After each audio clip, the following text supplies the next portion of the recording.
Yo, what is going on, you martards out there? It is WrestleMania weekend. WrestleMania weekend or WrestleMania week? Shit. Anyway, it is that time of year where now we have two nights to deal with, and tonight's night was really fucking shaky. It almost didn't go off, all right? It almost didn't go off because the man upstairs wanted to make sure everything went down the way he wanted it, and he told Vince, if you don't fucking book this shit the way I want it booked, you ain't gonna have no fucking WrestleMania. So, welcome to the PW Hustle. Let me introduce to you first the man, the most magnanimous, the most scholarly, the most effervescent, the most objective, and the most glorious man in the IWYWC, the Professor Chabelo de la Cruz. What's going on, bro? Going on, Hustleites? How y'all doing? And just bear with me, guys. For months, especially Track. I know what you've been doing on the PWHustle YouTube page with the Black delegation. So I'm going to take this time right now to represent my delegation right here, everybody. The Puerto Rican delegation. Stand up, stand proud. Bad Bunny, fuck y'all Martards, fuck y'all haters. It's Bad Bunny night. It's a Bad Bunny WrestleMania moment, and I'm happy. It definitely, yo, for real. Before I introduce our special guest, my brother, and not biologically, I know y'all looking at the cameras and y'all like, oh, that got to be 8-Track's brother. This was a great night for the Black and Brown. And with that being said, let me introduce to y'all our special guest here on The Hustle. The man who's never wrong because he's Mr. Fucking Right. My man, my brother, the man from the West Coast, Bakersfield own, Mike Wright. What's going on, my brother? What's happening, my brother? And my boy representing the Puerto Rican delegation. So let me, I don't know if y'all can see that. In honor of Bobby Lashley, a little black excellence on the wall there. Just a little bit. This is a night, man. Bianca Belair, Sasha Banks, a little black excellence going on in there. That's all. Yo, it's Black and Brown excellence tonight, man. Yes, we got sir. a lot to celebrate, yo. Fucking Harlem right now, I'm pretty sure, is fucking going insane. Spanish Harlem right now is probably fucking lit the fuck up. And the Boogie down Bronx. Boogie down Bronx. It is right around the corner. You know the Bronx is lit right now. Everybody's happy right now. Yo, all right, so here's what we're going to do. Let's run down these cards real quick. Let's give our thoughts. Professor, you go first, and Mike, when he's done, you come in, and I'll give my thoughts. So, Professor, kick it off. Let's let the people know how we felt about today's show, going in and leading up to the matches that we saw. So, what we got, bro? Well, you know what? The funny thing, as you said during the intro, is like there was a hierarchy storyline that's been like 15 years in the making, and that's God versus Vince McMahon. Because God did not forget about Backlash. Do y'all remember Backlash? And Vince McMahon humiliated God. God just said, you know what? We had a pandemic. God said, hold on a minute. We're gonna delay WrestleMania for about half an hour. So you know what? The thunderstorms are there, and people were afraid. I was gonna say this before even we're gonna be talking about matches. Whatever side of the aisle you're on with the pandemic, there was a difference between the Super Bowl, the way the people were spread out a little bit evenly for 25,000, 30,000. I did not like everybody in the front. I understood why they were in the front, for the camera angle. Stuff like that, yeah. But you know what? Again, whatever side of the aisle, if you believe in COVID, if you don't believe in COVID, I respect y'all opinions, but you know what? Safety first. They should have been spread out a little bit better. You had those bulletin boards or the picture boards. You could have used that a little bit better. That's just my humble opinion. Go ahead, Mike. All around great show. It looked a lot better than I was initially giving it credit for. I didn't really know how they were going to pull this off, but they did. They said it was 25,000 people in the house. So, for the first time being back in over a year, I think they did a hell of a job putting that together. I agree with you on the, maybe spreading them out a little more. I understand, like you said, why they did it, for the visuals and all of that stuff. But, just for safety purposes, I definitely think they could have spread them out a little bit more. But all around, I thought it was a great show. It looked great. I don't know how much fucking pyro they went through tonight. Them motherfuckers got long money. Everybody got pyro in that bitch. Oh yeah, for real. It was a return of pyro. Like they was making up for fucking lost time. Yeah, them motherfuckers had that shit stored from last year. They like, we just gonna burn this shit up tonight. That was a tax write-off.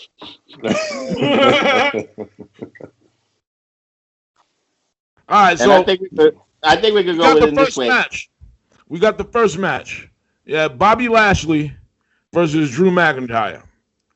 Now, before you start going in, Big Mike, you had the same feeling I had. Mm-hmm. They broke up the fucking Hurt Business. I didn't understand the logic in that, and even with the fucking end of it, it even makes even less sense. Prof, go ahead, man. Exactly.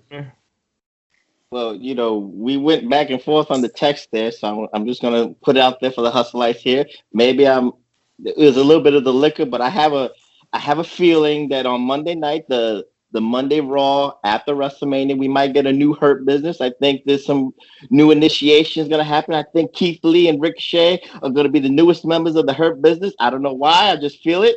I just think it's going to be a great moment for, the black delegation. Hurt Business 2.0 is going to be good. As far as the match, it was a good physical match. Did it live up to the expectations of maybe Impact Wrestling Slammiversary? No, of course not. And of course, they were the first match out of the rain delay. So, they had to be careful about, slippage and all that stuff with the ropes and even the ring mats and stuff like that. So to pull an alternate like that to be a physical match, it was good. And, Bobby Lashley winning with the Hurt Locker like that, putting Drew out, that was more surprising to me. I thought it was going to be a pinfall. I thought maybe MVP was going to, do some chicanery right there, But you know what? They validated Bobby Lashley's legacy. They validated Bobby Lashley's title reign. And you know what? For people that, some people were a little bit like antsy with the way he was like being booked with the Hurt Business. And that's why they had to break away. This was Bobby Lashley's coming out party as a legit heavyweight champion.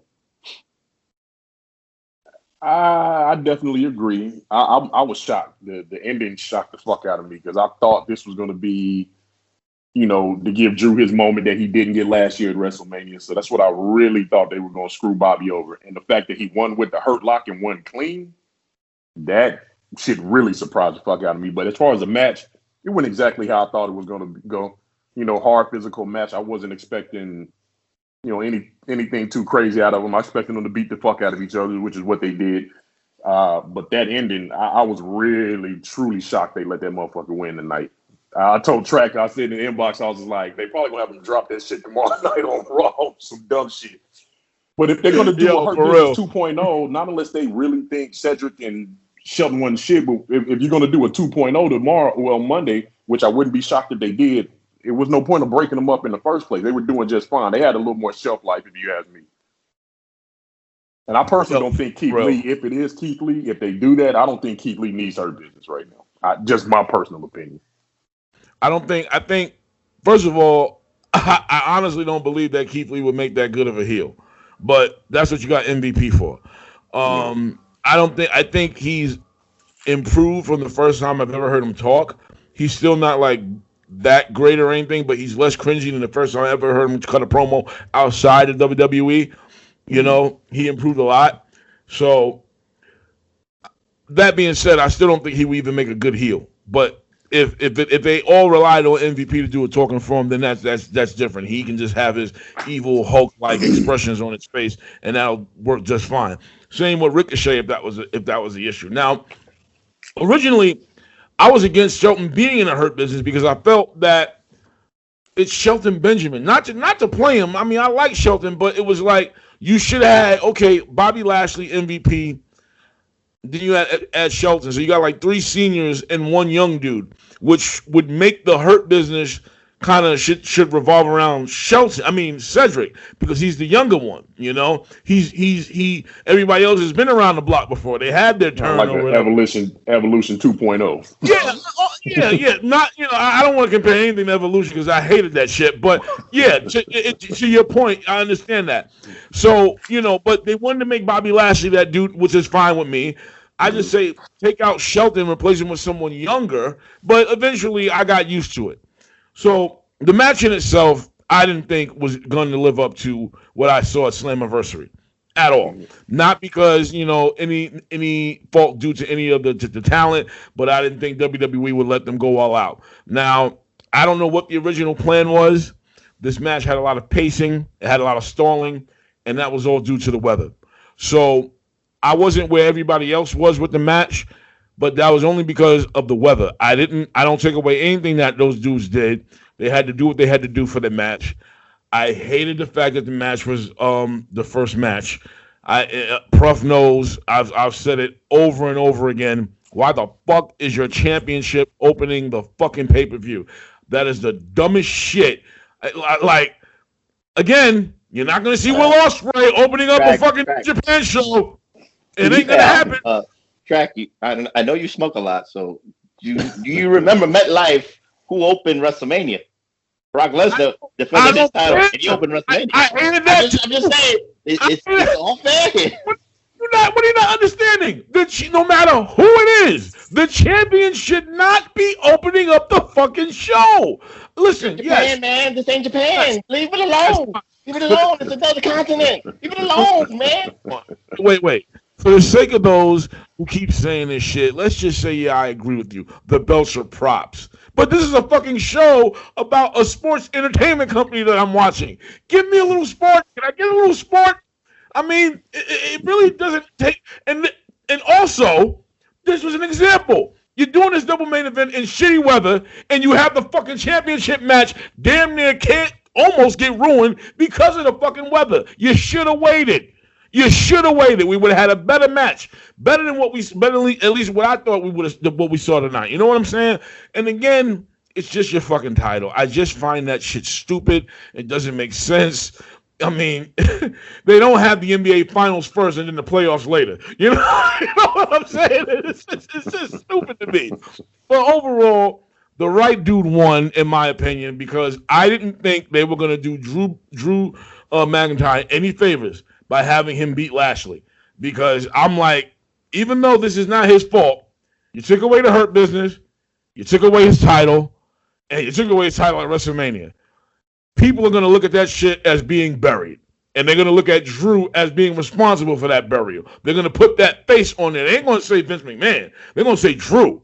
You know what I'm saying? So they would have really fucked over Drew as far as his relationship with the wrestling fans if he would have went over in that match. But it wasn't technically clean, Mike, because MVP had the fucking distraction, which was the dumbest part of the match. The motherfucker yelled at him. Like, the motherfucker was yelling the whole match. Maybe the dumbest distraction that I've seen since Jurassic Park 2, when the fucking chick said, "Hey, you," to the fucking Velociraptor, and he turns around like, "Yeah." That's exactly what happened here. What are you talking about? I heard Lashley Boombaye, and that kind of stalled Drew. Yo, this nigga basically said, "Hey, Scotsman, you talking to me?" Like, what the fuck was that? They really made him like an idiot doing that. I was like, yo. So technically, the motherfucker wasn't clean because that was the dumbest shit ever. Like, yeah, you know what? You want to look at it that way, I guess. I mean, MVP was talking. There's Mike, you're right. There's logic here because you know what? It's been a year since fans. It's been a year since you heard fans, screaming, legit screaming. This wasn't piped in. So Drew got distracted by noise, legit noise, not piped in stuff. I thought I heard a bird. It's been so long since we were in front of fans. So when I heard MVP scream, I thought it was someone saying, "Hey, Drew," which basically he did say, whatever. He was better off at least swatting at his leg. That would have been, and maybe, to be honest with you, maybe that was the plan, and MVP forgot. He just fucking screamed as an ad-lib. I don't know, because that was just strange that he would be distracted in such of a way. And with the way they were building up this match going into it, the vignettes and everything, I was saying, God damn, why don't you just say, "Hey, Drew's going to win and there's nothing you can do about it, so deal with it. Enjoy the match." Because with the way that shit, and you really just made the whole story look stupid. Drew's the dumbest motherfucker on earth. He's dumber than Braun Strowman. Do you think this is leading? Are you? I don't know. My gut is telling me that they're gonna build this and somehow roll this over into Bobby Lashley versus Brock Lesnar. I see it coming. Like I don't know. I smell that shit. It's just like something is. I don't know. The way Joe was talking, it definitely felt like they were headed. They might be headed into that direction. With the way Joe was like, who's gonna stop this guy? I think it's done for Drew. I don't think Drew's getting a match tomorrow. I don't think he's getting a return match because this is the way they was talking. It was just like, okay, what's next? Well, what you think? He'll get a return match at Backlash. So the next pay-per-view, whatever the next pay-per-view is, it's a series. This at least is a series between Drew and Bobby Lashley. All right. You think they eventually put the belt back on Drew though? Oh yeah, I do. I don't know if it's gonna be Bobby Lashley who drops it, but Drew's gonna get a third run. Yeah, he's definitely gonna get a third run. And to be honest with you, if they were to bring out Brock Lesnar, I wouldn't want Bobby Lashley to lose to him either. There was a time when I would have said, yeah, Bobby Lashley can lose. I don't care. But now I'm like, before I just wanted to see the match. Now I just want to see Bobby in the match and Bobby beating him. Because right now, let's be real. Lesnar, I mean, he's still a draw for him. I said this before. He can still draw money for him. But this is Bobby's time, Lesnar, I could see Lesnar understanding that, this is your new beast right here. So let me put this guy over and you do what the hell you ever want to do with him. So I'm just of the mind where I want to see the match, and now I want to see the match because I want to see Bobby Lashley go over.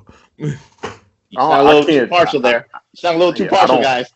I don't trust WWE to book that match right, but it would make sense for them to build Bobby as the new beast. And I don't think Brock would give a fuck. Brock just want his check. Exactly. Like, whatever the fuck y'all want to do. I don't see Brock saying, "Oh no, I don't think that's gonna work. That's stupid." All they got to do is build up the story about how these two never fucking got to face each other in MMA. One can say, "Oh, you were scared," or "You were scared." This, that, and the third. The dynamics between, me and Q discussed this before. The promos between Paul Heyman and MVP during the build would just be fucking incredible. The build alone, this is a match where it's like, don't fuck up the build because it's almost impossible to. And it's not like I can say... We're talking about WWE here, though. Right. Check this out. This would be no different than Brock versus Joe. So this is why I don't really feel that the build would be bad. I have trust in them enough to let MVP and Heyman run this shit, and this shit working to a T. So then the bell rings, and then 8 minutes later. I wouldn't want to see a 6-7 minute match. I would want to see these two, pardon the fucking lame cliche expression, but King Kong and Godzilla just, and let the white boy be Kong. Let's just watch these two freaking beasts go at it. You know what I'm saying? Jiren and Goku. You decide on that one. So what we got next? I guess we could go with the tag team turmoil. The 4 ladies and Mandy Titus Worldwide slipping on the stage. Oh my God, that shit was fucking funny. It wasn't Tyson. It wasn't Titus O'Neil funny, but it was funny. You don't wear sunglasses after a torrential rainstorm. You just don't. You got to watch your footing. I don't even think the sunglasses had anything to do with it. It was just wet and she bust her fucking ass. This was the match that I paid least attention to be honest with you. I was looking for my shirts. I'm not even going to lie, so y'all might as well skip me because I'll skip right over this shit. All right, so what we're going to do is... I'm off of edible. That shit was boring the fuck out of me, and I went back to watching the Golden Girls for a hot second. Right, so Q, you're running solo on this one. Tell us your thoughts. Well, you know what? I think everybody, has made fun of Bruce Pritchard, saying that he doesn't respect the girls. So I was not expecting this to be a long match, even though it was 4 tag team ladies. It went a little bit longer than I even expected, but probably not long enough that the ladies would be happy with. And Billie Kay, she was awful here.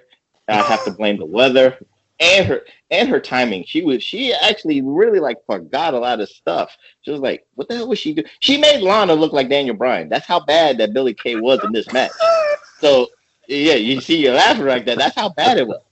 So at the end of the day, the right team won. It was Tamina and Natalia. So I'm not gonna go into all the teams there, but the right team won for tomorrow night's match between Nia and Shayna Baszler. So that's all I'll say about that. I wouldn't say the right team won, only because I really felt that with 7-8 weeks of going through tables, they were going to reward Lana with a tag team championship. I really did. Everybody thought this would be leading to some type of big. They did reward her. She put Nia through her table. That was back, but you wasn't watching it back then, so that's okay. I was watching. That was all that happened. Give me a fucking break. But I just felt that she was gonna win with all the shit that she went through. It would make sense to have her go up against Nia and Shayna, especially with the story that they were telling with these ladies for the past couple months. So what the fuck, So it's even more clear that all of that was just a fuck you to fucking Rusev for leaving and going to fucking AEW. So there you go. What do we have next? I don't know if it was a big fuck you to Rusev, but at least Lana is. Dude, that shit was a fuck. Yo, it was a fuck you to Rusev. You could have saved face if they would have won. You could have saved face there, but after the loss, come on, that's just it. After those video arcades and AEW Dynamite, yeah, you couldn't validate Lana being the number one contender. I'm sorry, I can't do it. I can't do it. All right. Well, what do we have? What was after that boring shit?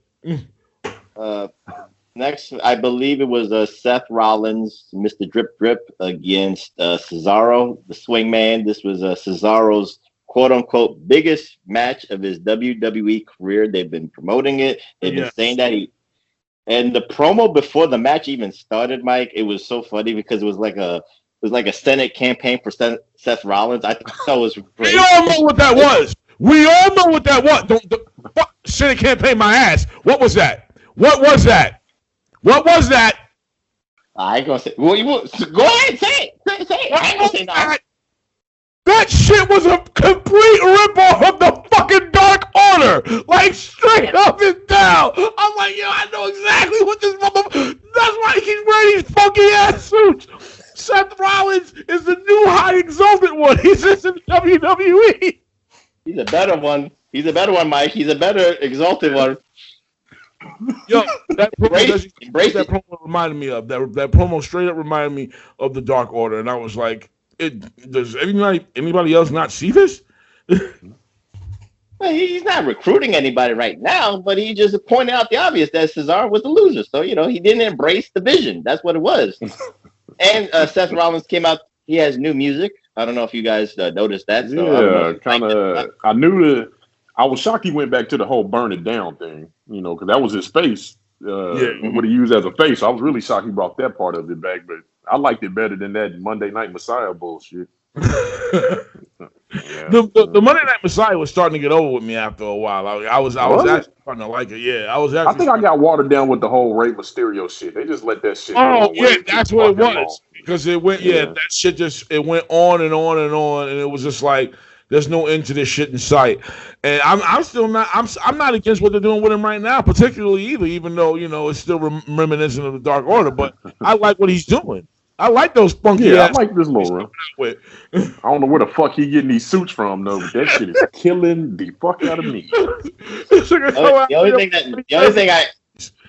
only thing I disagree with is like Seth Rollins needed to have Rey Mysterio's eyeballs like either as a chain or as an earring, as something to at least say that he won that feud. They kind of dropped the ball on that one. That's the way I look at it. Who was it that had an eye in a jar? Who was that shit? From the Ministry. The fuck was it? He was Phineas O'Godwin before they changed his name. Midian. Yeah, there you go. Yeah. Midian. He had a fucking eye in the jar that he would stare at and shit. But Cesaro versus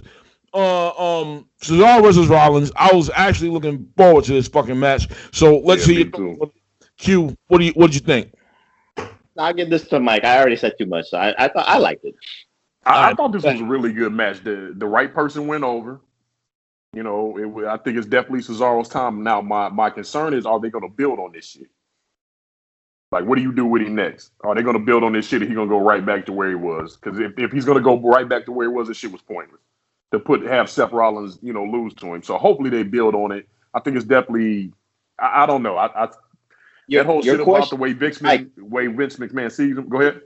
No, your question might be answered tomorrow after the Nigerian drum fight or the Universal title match. Whoever wins, like if Roman retains Universal, Cesaro might, get one of those sympathy title, chances. Or if Apollo wins the Nigerian drum fight, he might get a chance at the Intercontinental title. So this way, everybody be going, Team Cesaro on that one. So. That Intercontinental, but it's like, what do you do with Big E after that? Because this is supposed to be, at least from what you're hearing from the inside, it's supposed to be building Big E up to something. So yeah, that would be interesting if they do that. What do you do with Big E after that? Like you said, it's WWE. Never be surprised when you keep saying the word. It's WWE.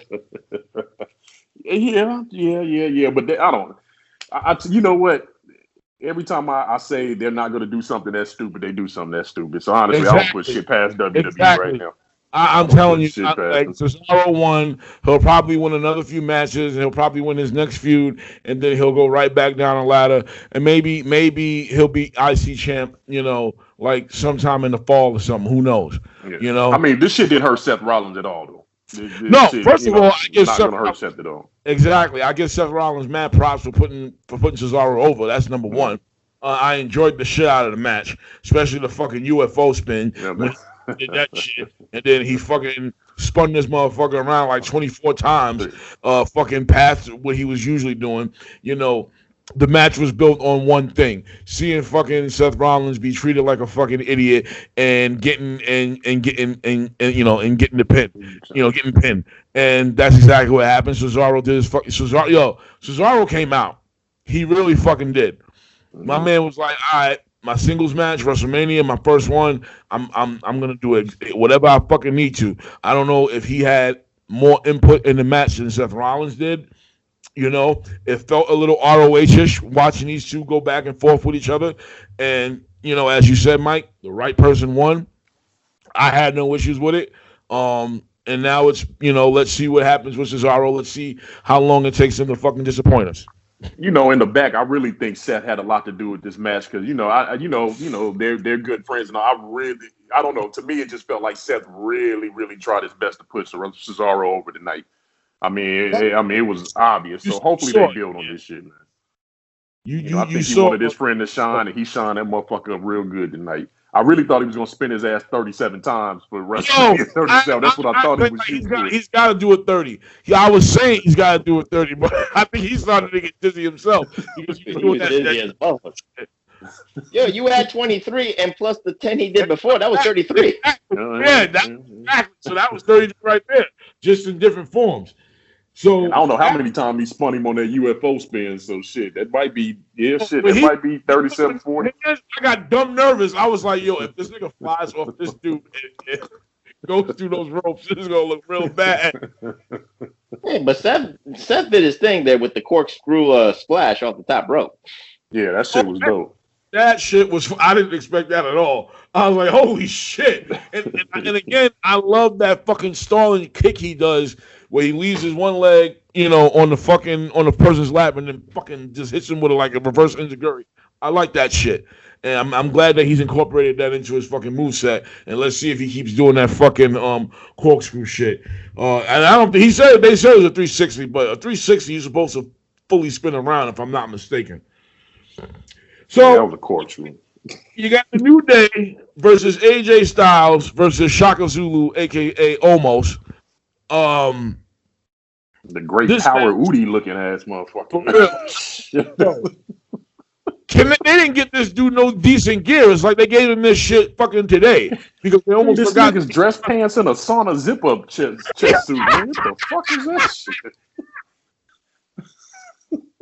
Yo, I was looking at this dude like, why does he look like he's about to fucking sell fake hats in Times Square dressed like this?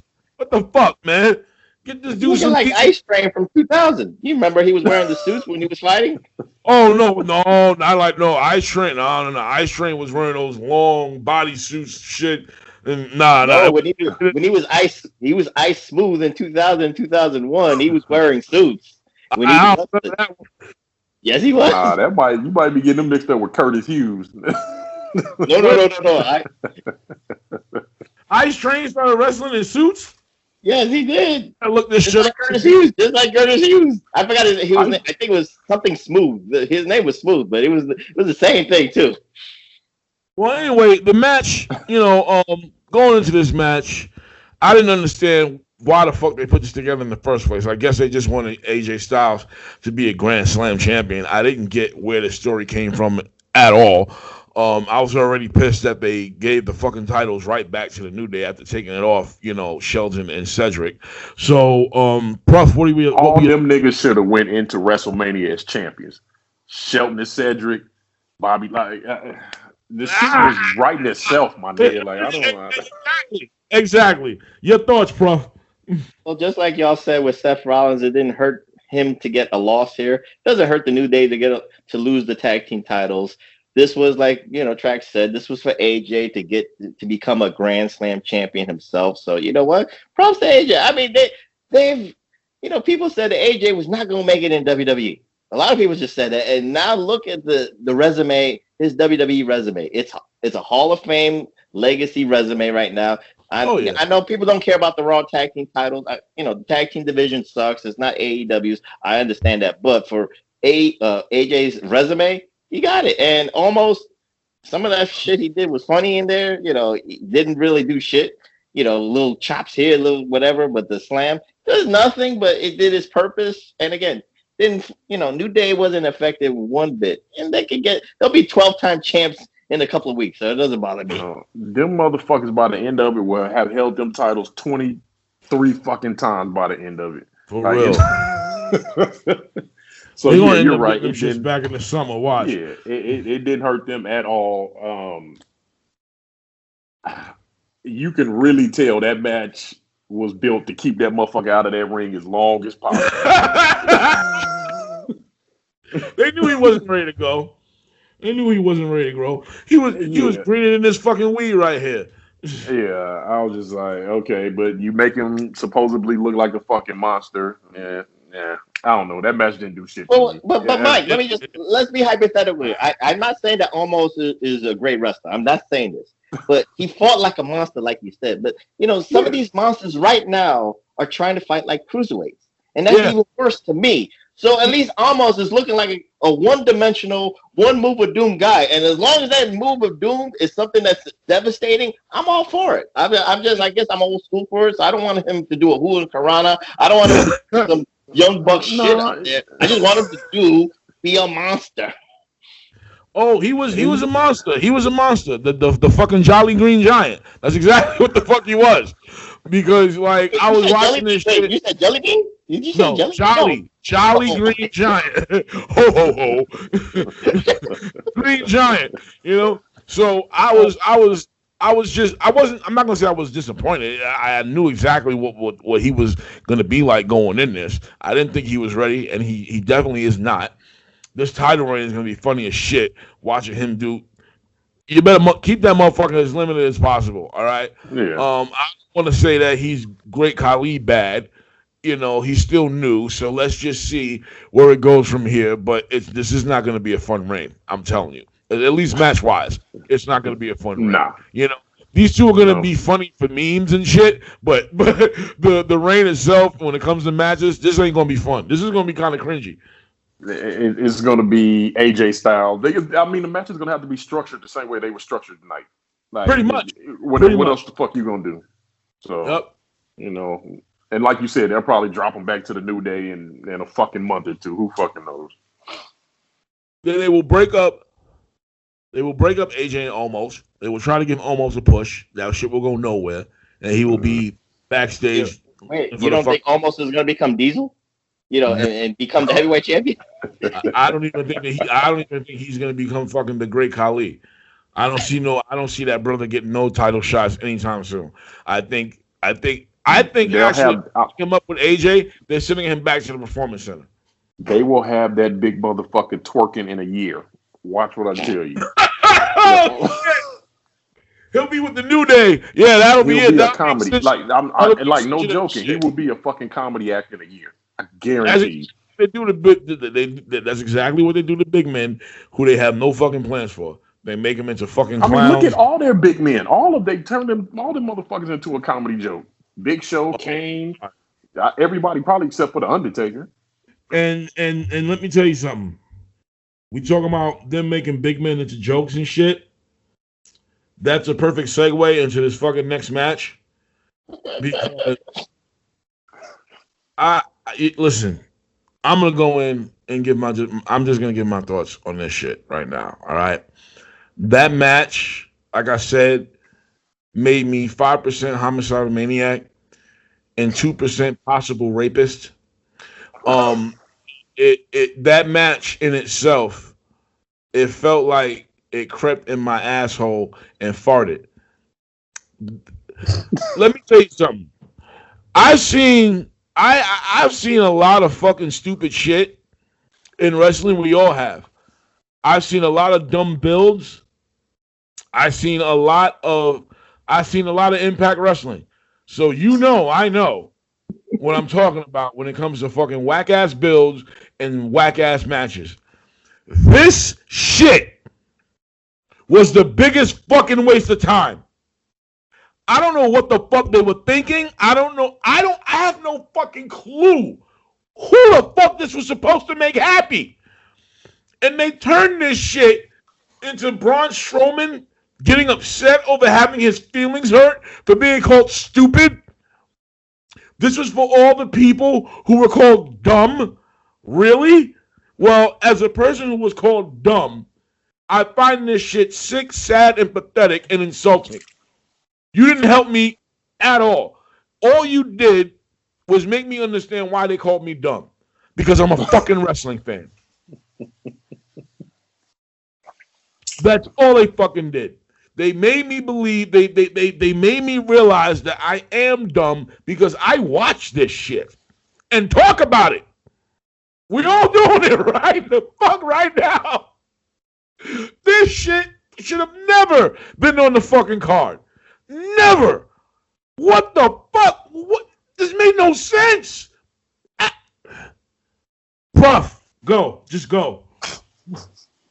Well, you know what? For people who were complaining about, MetLife's WrestleMania going for 7 hours, for people who missed Alexa Bliss against Nia Jax and that bullying thing, it just rehashes with the men. So it was Braun Strowman being Nia Jax and Shane McMahon. Bro, you stole my whole fucking thought out of my head. I was like, if this is all Nia Jax and Alexa Bliss rehashed into the Melver, I swear you took this shit right out of my fucking head. That's why I'm the professor. I have ESP. And number two, you know what? I booked it better on the PWHustle Facebook fan page. I wanted Shane McMahon to win, but I wanted him to win with the help of Nicholas, Braun Strowman's former tag team champion. It would have, Nicholas is like a couple of years older. He could have done something. He could have just if you want to do stupid track, that would have been making him look stupid. Nicholas betraying Braun Strowman, and then Shane McMahon and Nicholas could have called him stupid. That right there would have been. That would have been better than this shit. That actually would have fucking. That would have helped this shit. To be honest with you, because I just. Mike, go ahead, man.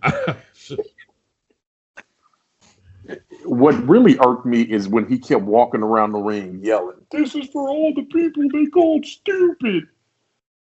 I'm like, bruh, you're 6'8", 360 something. I don't know. I'm like, motherfucker, you do look stupid now. You look stupid. Like, I don't know. I really thought this was just something. I thought they were gonna throw Shane off the fucking pirate ship or some shit like that. I really thought that, like, I was looking for that. Was what all this was about. It was somehow for him to do some ridiculous ass bump, and Braun throw his ass off the fucking. I don't know. That's what I really thought this was gonna end up being. The biggest bump. I guess get thrown off the top of the cage. Yes, but I'm like, shit, motherfuckers been doing that. I don't know. It was a fucking waste of time. I couldn't believe this match should have just happened at Elimination Chamber or the pay-per-view before that. This was a waste. This match shouldn't happen at all. You wasted and again, I don't want to say this, but Jinder Mahal was on that stage in the beginning of the show. You wasted a chance for Jinder Mahal to make his triumphant return to WrestleMania. This would have been a great spot for Jinder Mahal, but that's just me, just being I'm not being a little partial. Shane had to get his spot. That come on. He's hogging the spot. He's taking spots away from people like Jinder Mahal and Ricochet and Aleister Black and all these people. The caterer crews are really mad at Shane McMahon. This was a waste of Braun Strowman's talents. This was a waste of Shane McMahon's awful fake punches. This is the match where kids who will go to school on Monday, they will just walk up to their bullies and just say, "Here, take my money. I watch wrestling. I deserve to get bullied." I mean, all the dumb people got dumber watching this shit. You really didn't help. You didn't help. This ain't it, Chief. You missed the mark. You missed the fucking mark. And for some strange fucking reason, which I didn't understand at first, a bunch of fucking bunnies started coming out. Just hop, hop, hoppity, hoppity, hoppity, hoppity, hop, hop, hop. And I'm like, what the fuck is this? What the Then, Track, you a smart dude. You knew where that shit was leading to. For the first 20 seconds, for the first 20 or 30 seconds, I had no idea what the fuck was going on. Because they didn't announce the next match. They just went right into the fucking bunnies coming out to the fucking ring. Then I realized, I said, okay, Bad Bunny's coming out. Which I thought Bad Bunny was coming out. And I said, if Bad Bunny is coming out, and this is what the WWE did for his entrance, this is some really fucking corny shit, and he should be ashamed of himself. But The Miz and Morrison came out. They fucking did their hey, hop, ho, whatever fucking awful shit. And, then Damian Priest comes out looking like a gay high school art teacher. The man, listen, I wasn't a fan of the man when he was punishing Martinez. He's a New Yorker, so I try to give him a little bit of support. He's Boricua, so you want to support your brown brothers too. It's just really hard for me to get into this dude's character. And I mean, he's not a bad talker per se. If you can, if you really, dig his swag. But Bad Bunny comes out on top of a truck. He's a superstar, so he's gonna get the superstar entrance. And then we have this match. And Mike, you give us your thoughts on this, and we'll leave it off to the professor. I thought it was it was constructed well. I don't know. I think Miz is pretty much bulletproof at this point. Just my personal opinion. Like, motherfucker dressed up in a bunny suit right after coming off a championship run. Like, I think Miz knows his role. That match, the one thing that really stood out to me is the ref and Miz. You could clearly hear them calling that whole fucking match. Oh yeah. They call, like, you can, and I don't know if it was because of the lack of crowd noise, because it was only, I don't know. But damn it, they were just calling that whole match. And I'm like, oh, this is really just fucking it up. But, I guess it did it purpose. It made Bad Bunny look like he knew what the fuck he was doing in there. They got their big entertainment moment. If that's what they were shooting for. Pretty much. I thought it was an okay match, but I don't know. It was constructed exactly the way I thought it should have been constructed. You're trying to get Bad Bunny over. You got the two perfect foils in there, Miz and Morrison. Yeah. It was a little better than I thought it was. I'll give Bad Bunny credit. He can sell like a motherfucker. I'll give him that. Motherfucker can sell. All right. I hope all y'all Boricuas are listening right now. Because the Chief Boricua, El Profesor, he's got some things to say here on Sábado Gigante, Sábado Noche, with Professor en Telemundo. Professor, go ahead, man. First of all, breaking news for all the Puerto Rican hustleites. San Juan, Puerto Rico announced that Monday schools are closed because of Bad Bunny's victory. So this shit is gonna be celebrated. They're celebrating this all weekend. So Monday, kids, there's no school for you. You gotta thank Bad Bunny for this. Number 2, Bad Bunny is a WrestleMania moment. I am not shilling here. This is happening here. Bad Bunny did a lot of things. Shilling, go ahead, man. Shill, yo. Fuck that, dude. Who cares, yo? Fuck Bad Bunny is a WrestleMania moment. And Mike, he said it right. He did all this. He did what he was told to do in the ring. He followed, Mrs. Lead. Yeah. Beautiful. Magnifico. I can't, there's nothing else I can say. The motherfucker proved he's a good listener, because shit they was calling the fuck out. Yo, listen, for what it's worth, for the training that he had, he did a pretty solid job, We've seen worse, but that what did he do? The destroyer? Yeah. Yeah, that shit was tight. Puerto Rican destroyer.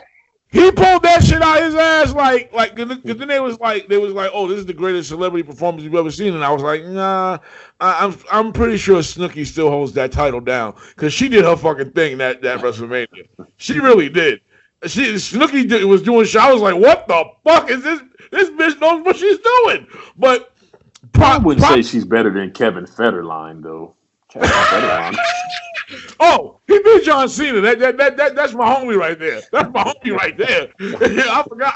You almost forgot about it. My bad, Kev. My bad, K-Fed. We here. But nah, it was for a celebrity showing. It was good, and it's good. It's good for Priest to be in that spot. It's good for Miz. It lets you know how much they trust him to be matched up in that spot with that particular celebrity, and it was good for Morrison. Everybody who was involved in this, and as far as the talent is concerned, it was Track. By the way, Track, I don't. And Mike, if you want to agree or disagree, but out of all the piped in noise, that match was the least piped in noise because that crowd was into that match. Hey, the motherfuckers was going wild though. Like I said, it did what it was supposed to do. Yeah, they got Bunny got the hell of a reaction. You know what I'm saying? I can't knock the dude. Like I said, they brought him in for a reason, and I think they accomplished what they were trying to accomplish. Them Cubans, there was some Cuban fans that were representing for Florida. Cubans were representing for Bad Bunny, so I'm going. Listen, that was Tampa.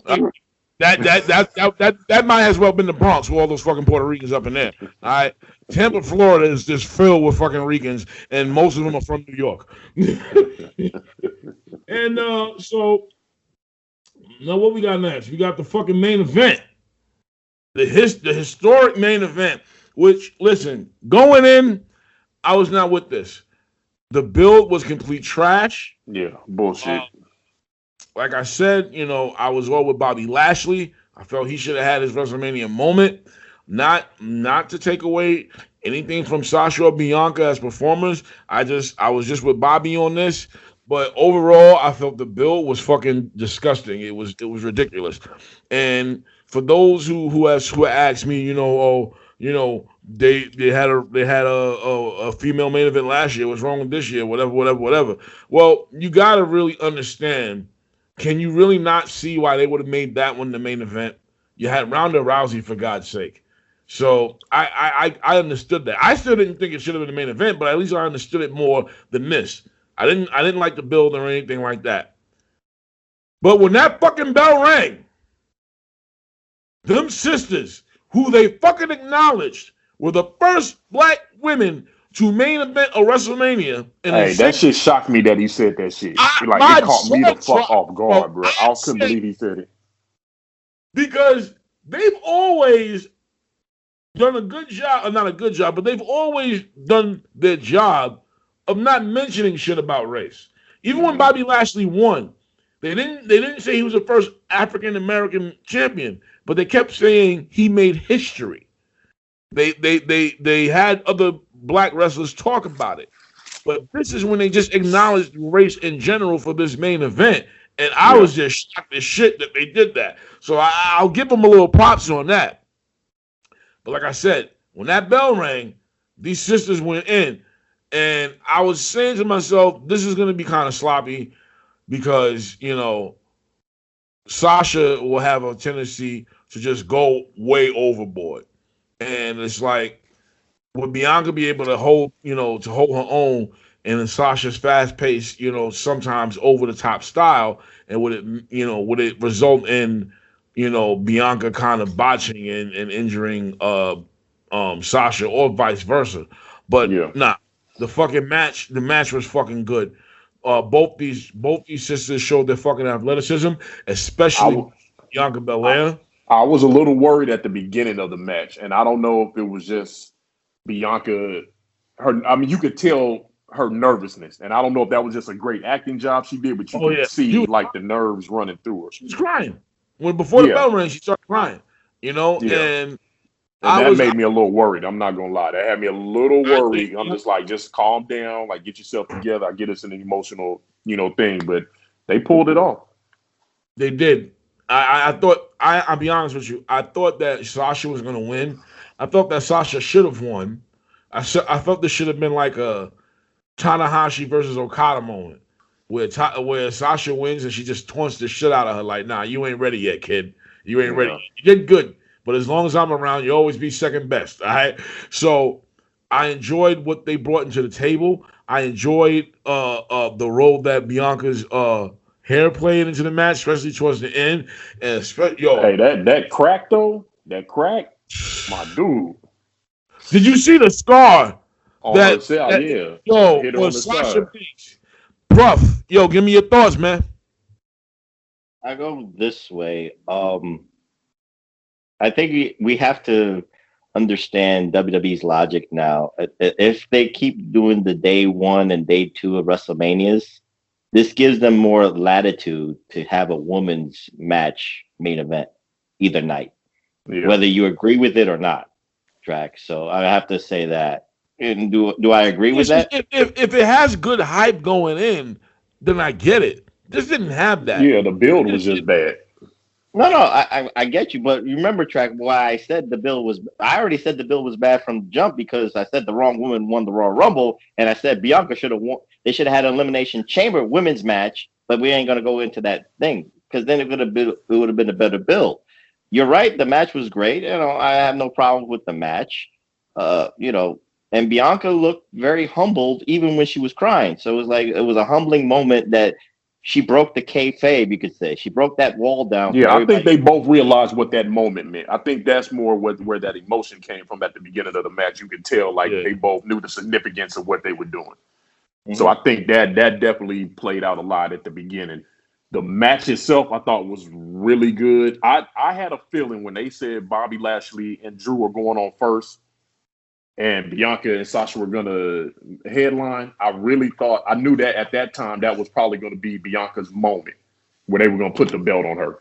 I don't know. That's just what I thought, how it came off when they put that match first. You had no choice because that's the history of WrestleMania because that's how Vince always books. He wants everybody to go out on a happy note. So with Bobby Lashley, makes me think something's going to play in the night too with Roman probably keeping the title, so they needed one night where they had their big moment. Because I personally think tomorrow night Roman's gonna keep that title tomorrow night, and so they had their one great feel good moment to end the show. And I'll give this to Track. Let me just say this, Track, just quickly, and then you can just jump in. There was a lot of maybe trolling. I don't know if you want to say that, or just a lot of people debating was Bianca Belair. Was she worthy of this main event slot? I don't know if and you can look at it two ways. We both can all agree that the bill was bad to get into this match. Yeah. Now the match was good, so does that validate her getting that spot in the main event? So now will that shut people up? I don't know. So it'll never shut people up. You know that. No. And it also is going to depend on how they, what are they going to do with her after this? Are they going to continue to build her into the next mega woman star for that company? Yeah, we know how WWE is with this kind of stuff. The thing is about them saying, she doesn't feel worthy. A lot of that had to do with the fucking bill. If the bill was fucking top notch, most people probably wouldn't even wonder that or ask that. Like I said, the match, there was this one part where they were in the corner towards the end of the match where it was very cringy because I was like, "What the fuck are they doing?" And it was before she went for the final 450, And I was like, oh my gosh, she's not ready. She's not ready. She's not ready. I seen her face. And when she jumped, I was like, oh. And she landed like on her knees first. But it was clear you saw she landed on her knees. So I saw that coming because I saw it in her face. So it wasn't a botch per se where it was just like a little bit too safe, because she could have blown out a knee. That has happened sometimes when you come off on a move like that. But she hit that move, man. And when they counted 3, I was like in fucking shock. I was dead ass in shock. I thought Bianca. So you didn't think she was gonna win? I did not think she was gonna win. Really?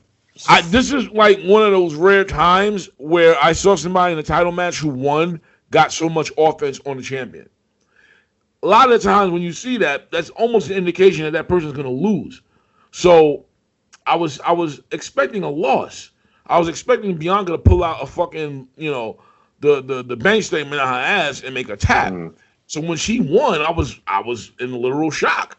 I really was. And like I said, I didn't want her to win.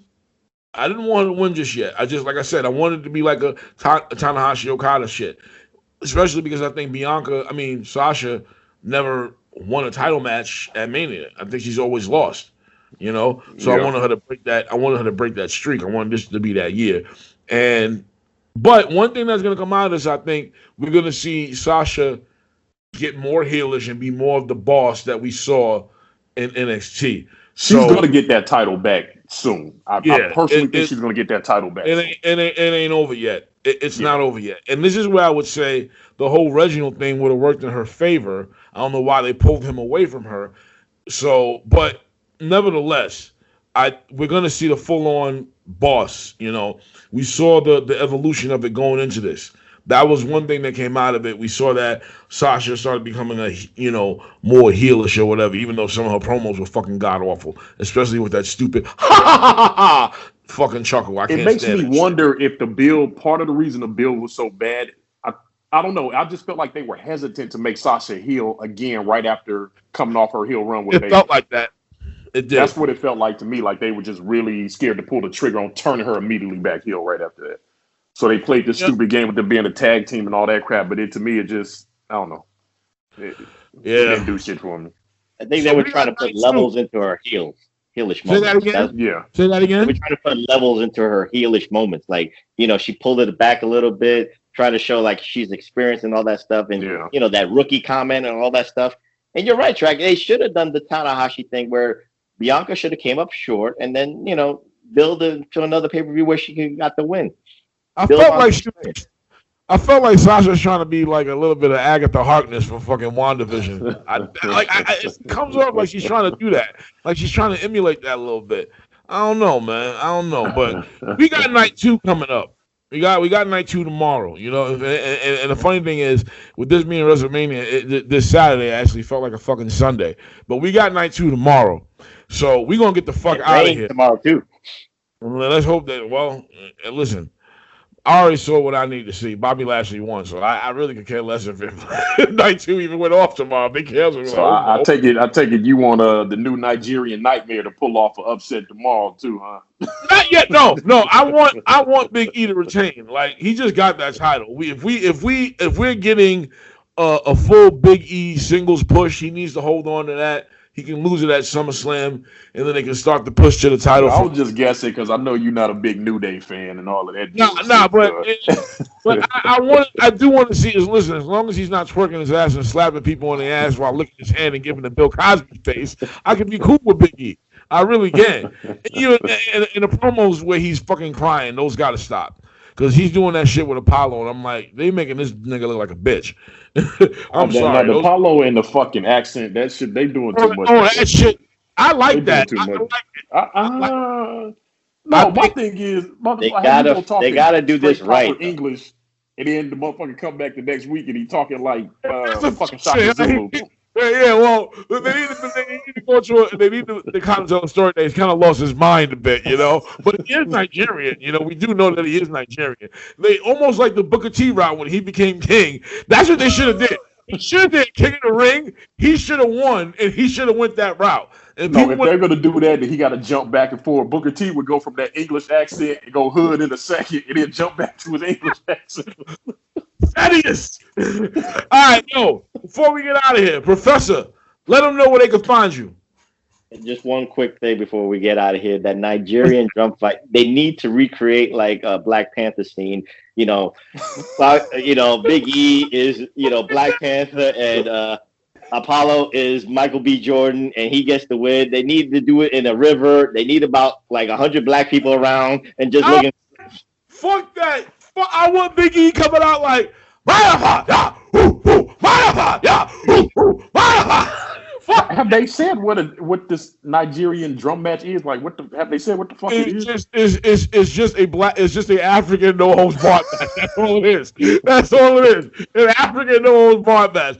Because to fucking say that shit, I thought it was gonna have some special kick to it, like they were gonna have some shit surrounding the ring or something. But no, it's just a fucking African fucking no holds barred match. I was like, they gonna have Saba Simba come out or some shit like that. Oh god.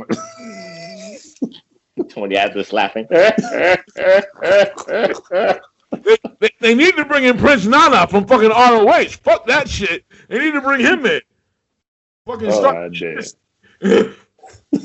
You guys can find me at on the Twitter at PWHustle PROF. That's PWHustle Prof. And also look out for me on the PWHustle networks at Podbean.com, where I host the Nostalgic Pro Wrestling Reflection. We're doing the spotlight on the Intercontinental Heavyweight titles.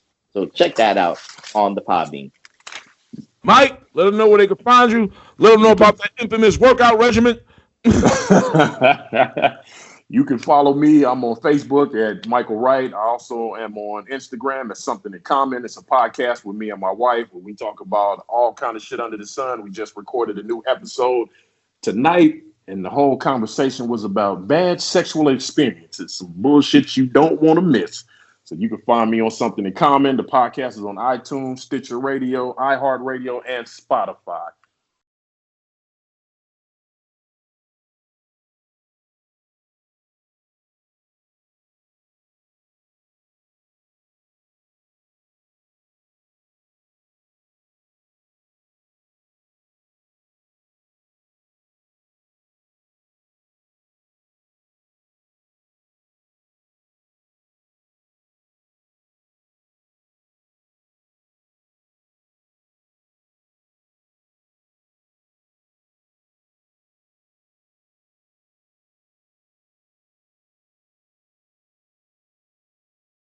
Where they putting the brother on the thumbnail for the Winter Soldier shit.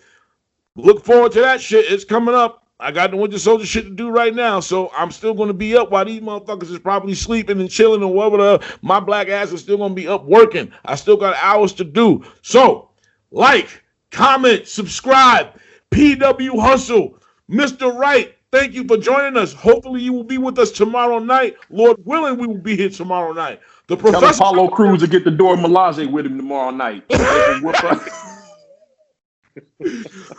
conqueror of lions, the inspiration for Mufasa. That's the type of fucking interest he needs to have tomorrow. Have Michael Blackson give him the fucking Coming to America General Izzy speech. Yo, fuck that shit. Yo, we out of here. PW Hustle, WrestleMania, night 1, night 2 tomorrow. Peace. Peace.